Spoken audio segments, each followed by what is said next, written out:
March 2021 MTF inapempha Chakwera kuti awalole kugula magalimoto ku Malachite company ya SATA. 6 months later kunamveka mbiri yonena kuti anthu ena anadya mabiliyoni pogwisa ntchito contract yomweyi. 8 June 2022 kunali phwando la kongresi ku State House. Gorani Hala analengeza kuti Chakwera adzakhala candidate 2025. Ndeife pano tikumanga kuti 2025 president wathu Chakwera. Zimenezo zimeta manga muno. Palibe wina amene amasule fefe tamanga zitizo zomweso. 1 July 2022 kunali press briefing ya UTM pankhani ya mgwirizano. Amene atsogole mu chaka cha 2020 amene yosazakhalanso presidential candidate mu chaka cha 2025 koma amene anali running mate mu chaka cha 2020 ndi amene azakhale presidential candidate mu chaka cha 2025. Izi zilimo mu agreement imeneyi ndipo tinatero kuti agreement imeneyi tisainirana kapena kuti mgwirizano umenewu ndi wa zaka 10 ndipo Dr. Chakwera ndine tisapotana kuti wina akhale president zaka 5 kenako winanso akhale president zaka 5. Potero Malawi Congress Party inayankha kudzera kwa Secretary General Bambosen Huankaka. Timafuna titsindike kuti ngati chipani tilibepo zolembedwa zina zilizonse mgwirizano una uliwonse kapena mapepala ena aliwonse amene akukamba zokhudzana kugawana matemu au president pakati pa anthu awiriwa a president Dr. Lazarus Makape Chakwera komanso achiwiri wawo Dr. Saulos Klaus Chilima. 5 months later apolisi anamanga Chilima pankhani ya corruption.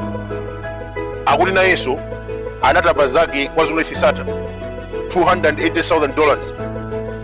Koma chodabwitsa mwa anthu 87 amene amakhuzidwa ndi Chilima yekha amene ku court.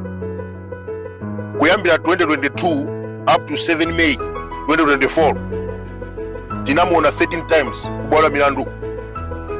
Judge Redson Kapindu anauza Malawi Defense Force abilise mapepala a umboni ku court.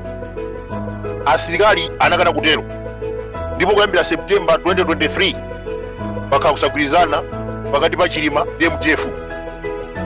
Komabe judge amene anatsimikiza pa 12 January 2024 afuna safuni madokumenti a MTF procurement aperekere ku court. Chakwera atamva nkhani imeneyi anazindikira kuti madzi afika mkhosi. Potero anauza anyamata ake Director of Public Prosecution anamuuza kuti athetse mlandu wa Chilima.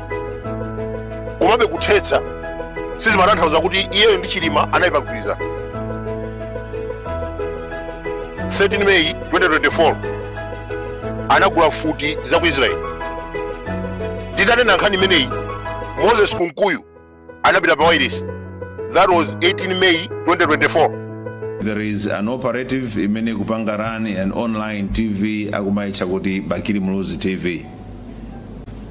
Ngati unduna tagwamo kugwiritsa ntchito ma agencies amene nawo kuti tisake anthu amene akupanga zimenezo. Apolisi akugwira ntchito yawo yokuti awapeze amene amapanga run kanema ameneyo. 2 weeks later pa 4 June tinakuza na Malawi mdziko muno mwalo wa asilikali akufuna kupanga zija zinachitika mu Mozambique 1986. Ambiri ananyozera until 10 June 2024 pamene ndege inagwera chikangawo. Kukuoneka kuti kulibe anthu ndiye ndi kunkhalango yoti ndikovuta kuyenda komanso kukuoneka kuti nkhalango ndiyokhwitima.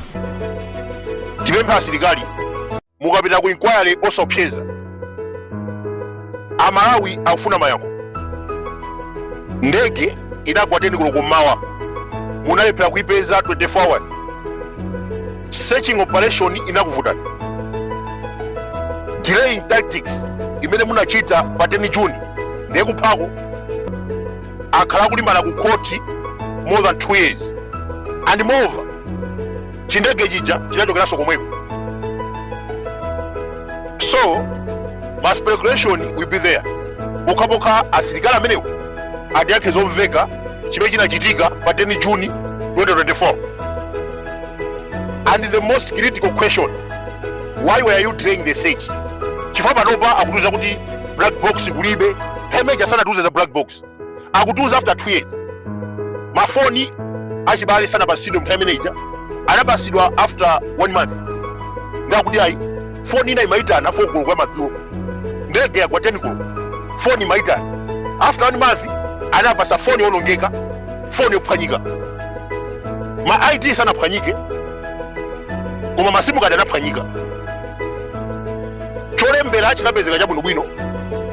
Koma mafoni anapezeka kuphwanyika. So asilikali amenewa ayembekeze ma speculation. Chifukwa zimene zinachitika pa 10 June kuyambira delaying tactics. Ndege yawo yagwa mawa kumosasaka mpaka 24 hours.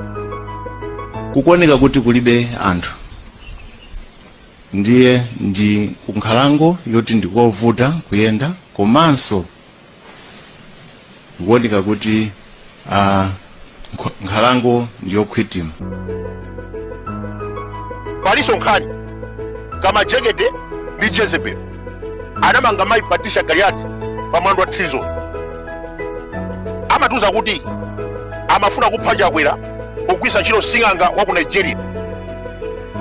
Boma la Malawi Congress Party limatuza kuti Patricia Galiati, Saulos Chilima ndi anthu ena atatu aku Nigeria akhala kukonza chiwembuchi kuyambira March up to May 2024.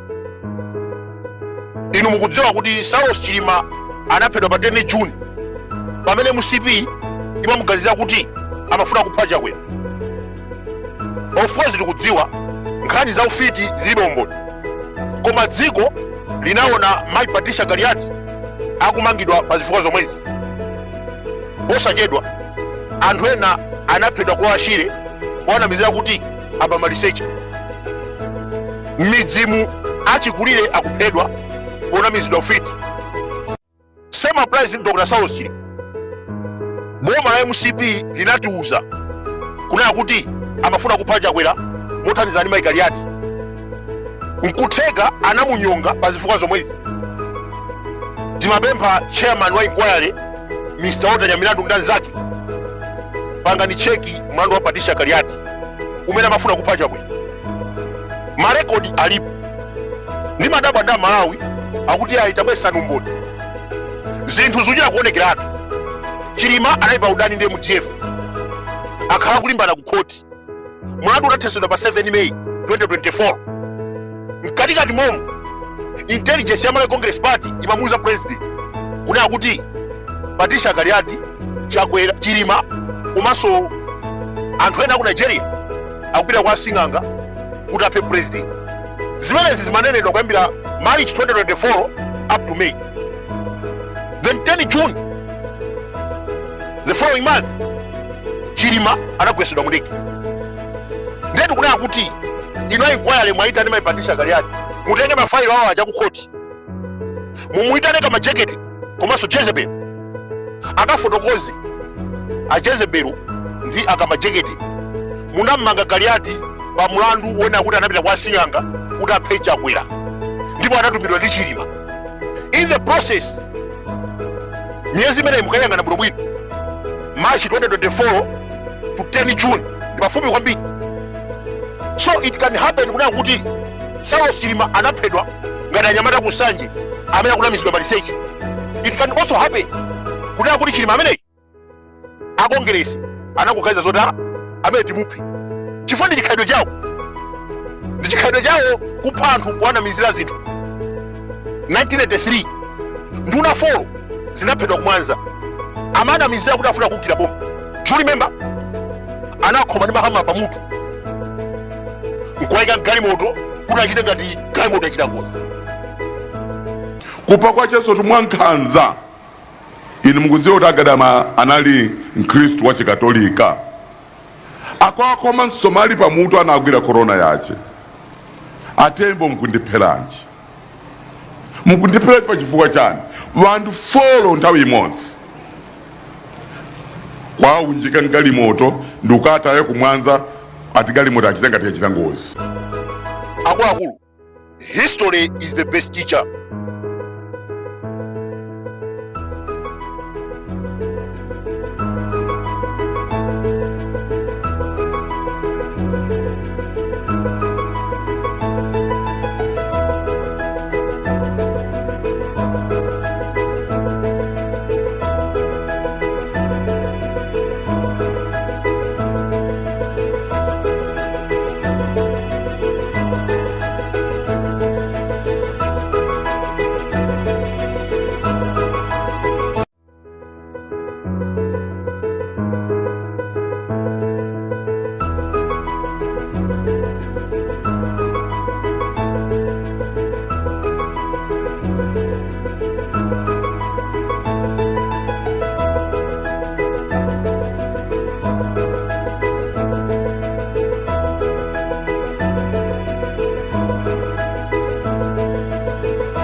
kuti imwina akapena a president wa akaenda 5 years akusirani panalibe mgwirizano wanga tumenewo, panalibenso lonjezo lonena kuti kapena ndidzakupangirani chakuti ayi nalionena kuti mine tikuonera zilili mdziko muno koma inu ndi ine tidzapita limodzi tikhonzo kagwira ntchito yotamandika.